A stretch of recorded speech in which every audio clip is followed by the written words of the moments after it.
আজ 26শে জানুয়ারি Republic day.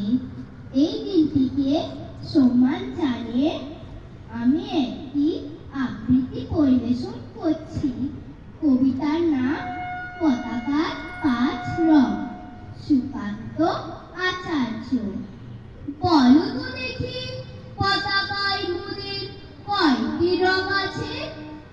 শিক্ষক সুধালী পিসি তৃতীয় শ্রেণীর কাছে পতাকা একসাথে মিলে সব ছেলে বলে চিৎকার করে জোরে, 3টি বর্ণ রয়েছে লাগানো জাতীয় পতাকা জুড়ে। শ্রেণীর পিছনে বেঞ্চের কোণে শিশু ছিল এক বসে, পতাকার মাঝে 5 রং আছে বলল সে মৃদু ভাষে। কথাটা শুনে বাকি শিশুগণে হেসে খায় লুটোপুটি। শিক্ষক রেগে বললেন হেঁকে, বোঝাও কি করে 5টি? মাথা নিচু করে ভয়ার কুশরী সরল শিশুটি বলে, উপরে গেরুয়া মাঝখানে সাদা, সবুজ আছে তার তলে, আর আছে আঁকা গোলাকার চাকা, নীল রং আছে এতে। শিক্ষক বলে, এর ধরলে তবুও হচ্ছে 4টে।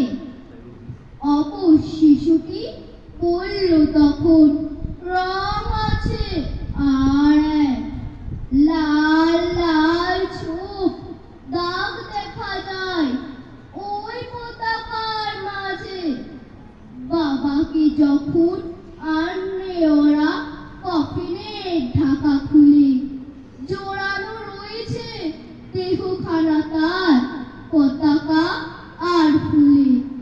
রক্তের দাগে ছিল লাল ছোপ ওই পতাকার মাঝে।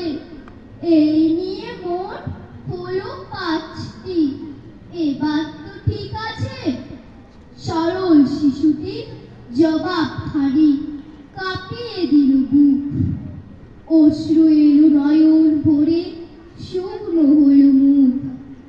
আজও তারা দেশের জন্য করছে বলিদান, স্বাধীনতার শহীদ সম তাদের অমর প্রাণ। হয়েছে স্বাধীন, পেরিয়ে গেছে 70টি বছর, দেশ বাঁচাতে যাচ্ছে যে প্রাণ, রাখছি কি তার খবর? রাখছি কি তার খবর? জয় হিন্দ, বন্দে মাতরম। জয় হিন্দ, জয় হিন্দ। বাবা